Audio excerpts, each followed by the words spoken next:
This is the Galaxy S10 Plus. It's new and sophisticated, and one of the biggest questions is going to be, how does it stack up against the iPhone? So let's find out. I'm also launching a mega Galaxy S10 giveaway with Everything Apple Pro. Rules will be in the description below. So, both phones are structurally sound, solid with no flexing, but the iPhone feels comparatively bulky. The thickness is almost identical, but at 208 grams, the iPhone almost feels a little awkward in contrast with the 175-gram S10 Plus. And Samsung's curves are a little more palm-flattering, so it fits around the hand. Both phones are IP68 rated against water and dust, but Samsung wins a few points here. It keeps the headphone jack and still offers microSD card support, up to an extra 500 gigs. If the display is important to you, and let's face it, it probably is, then I think the S10 Plus beats the iPhone in pretty much every category. Its screen is a fraction smaller at 6.4 inches versus 6.5, but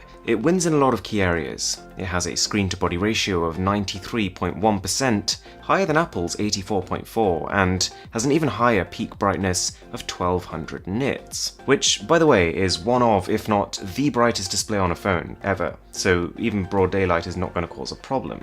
The spin-off of this is that the new S10 phones all support HDR10+, which is kind of like a new standard for contrast, and so even though videos do look fantastic on the iPhone, this is another level. It's also a Quad HD Plus panel, which gives it a pixel density of about 530 over the iPhone's 458. Whether the average person will be able to tell a difference is a different question, but what you will be able to tell is that Samsung has replaced the notch with something I think is a little sleeker: the hole punch camera. Now, it's worth bearing in mind that the iPhone's notch isn't exactly there to look pretty. It contains a whole bunch of sensors that scan your face in 3 dimensions, making it pretty much the most secure way to unlock your phone. It has kind of a ridiculously low 1 in a million chance of failing, compared to Samsung's roughly 50,000. It's kind of personal preference which one you prefer, but just bear in mind that with the iPhone, there's no option for fingerprint unlocking, and with the Samsung, you don't have the option for any kind of 3D face unlock, including iris scanning, which has been dropped for these phones. This is the first time we're seeing an ultrasonic in-display fingerprint scanner though, which means it will be more reliable than most equivalents,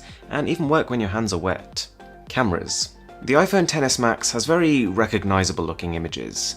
Because of Apple's implementation of Smart HDR, pictures almost look a little artificial, but consistently good. Samsung's is different. The S10 Plus introduces a triple camera setup which has a standard wide angle and a telephoto lens, just like the iPhone, but with a third ultra-wide lens. And with a 123-degree field of view, this is one of the widest ultra-wides I've ever used. You can fit a lot into one frame.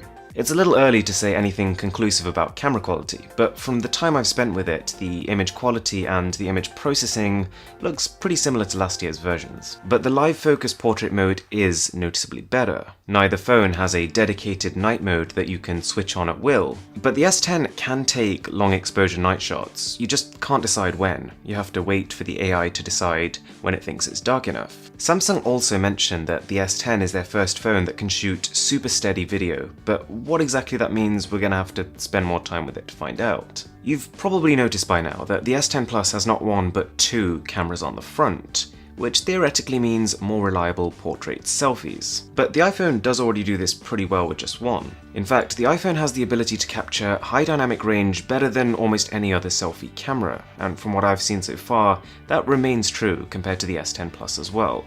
But again, need a bit more time with that.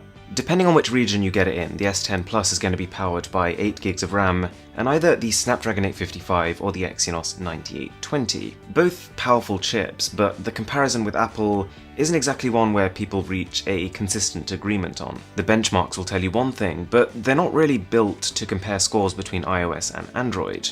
Essentially, it's close. I've used devices with all these chips, and probably the safest conclusion is just that whether you go for the iPhone or the Samsung, you're getting bleeding edge mobile performance. Samsung has got a vapor chamber inside for extra cooling, but to be honest, in my opinion, the most underrated feature here is support for the next generation of Wi-Fi, Wi-Fi 6, which is not just faster but can keep up even in congested areas like stadiums or conferences. As well as the standard S10 Plus, there's also an Ultimate Performance Edition, which will probably also be the ultimate expensive edition, with 12 gigs of RAM and up to 1 terabyte of internal storage. So, you probably know that the iPhone XS Max is running iOS 12.1, and the Galaxy S10 Plus is going to ship with Android 9. You've probably already made up your mind over which operating system you're into. Android is open and customizable, and iOS is very slick but tightly controlled. I do like Samsung's new One UI skin, much cleaner and more intuitive, and the phone comes with a new and improved Bixby Smart Assistant, which will go head-to-head with Apple's Siri. The one unambiguous thing worth mentioning is that the iPhone is going to stay up to date for longer. Judging by their past history, you'll probably be getting the latest iOS updates for at least 5 years, but more like 2 years if you get the S10. Then again, I imagine people who are spending this much money on a phone are probably going to be upgrading every 2 to 3 years anyway, so not a deal breaker. Battery-wise, it is a massive win for Samsung.